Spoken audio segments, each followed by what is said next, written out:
Let's see if we can find the cube root of 3,430.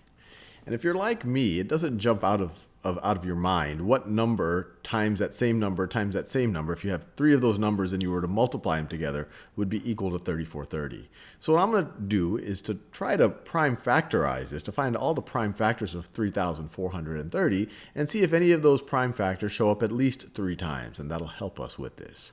So 3,430, it's clearly divisible by 5 and 2, or it's divisible by 10. So let's do that. So first we can divide it by 2.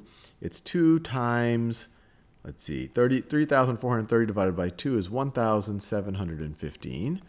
Then we can divide it by 5 as well. We can factor 1,715 into 5 and, let me do a little bit of long division on the side here. So if I have 1,715, and I'm going to divide it by 5. 5 doesn't go into 1. It goes into 17 3 times. 3 times 5 is 15. Subtract, you get 2, and then you bring down a 1. 5 goes into 21 4 times. 4 times 5 is 20. Subtract, bring down the 5. 5 goes into 15 3 times, so it goes exactly 343 times. So 1,715 can be factored into 5 times 343. Now 343 might not jump out at you as a number that is easy to factor. It's clearly an odd number, so it won't be divisible by 2. Its digits add up to 10, which is not divisible by 3, so this isn't going to be divisible by 3. It's not going to be divisible by 4 because it's not divisible by 2. It's not going to be divisible by 5. If it wasn't divisible by 3 or 2, it's not going to be divisible by 6. And now we get to 7. And 7, usually when you see kind of a nutty number like this that doesn't seem to be divisible by a lot of things, it's always a good idea to try things like 7, 11, 13, because those tend to construct very interesting numbers. So let's see if this is divisible by 7. So if I take 343, and if I want to divide it by 7, 7 goes into 30, doesn't go to 3. 7 goes into 34 4 times. 4 times 7 is 28. Subtract 34 minus 28 is 6. Bring down a 3.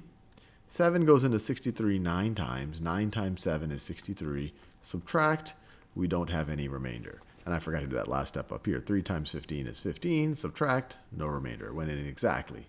So here, 343 can be factored into 7 and 49.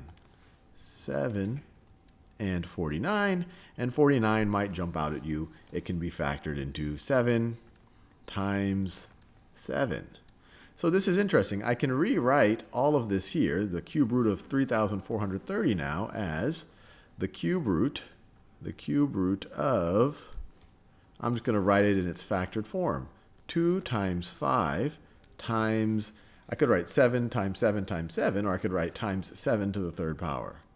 Times 7 to the third power. That captures these 3 7s right over here. I have 3 7s, and then I'm multiplying them together. So that's 7 to the third power. And from our exponent properties, we know that this is the exact same thing. This is the exact same thing as the cube root of 2 times 5 times the cube root. Let me do that in that same, just so we see what colors we're dealing with. So the cube root of 2 times 5, which is the cube root of 10, times the cube root, and I think you see where this is going, cube root of 7 to the third power. 7 to the third power. Keeping track of the colors is the hard part. 7 to the third power. And the cube root of 10, we just leave it as 10. We know the prime factorization of 10 is 2 times 5, so you're not going to just get a very simple integer answer here. You would get some decimal answer here. But here you get a very clear integer answer. The cube root of 7 to the third, well, that's just going to be 7. So this is just going to be 7. So our entire thing simplifies. This is equal to 7 times the cube root of 10. And this is about as simplified as we can get just using hand arithmetic. If you want to get the exact number here, you're probably best off using a calculator.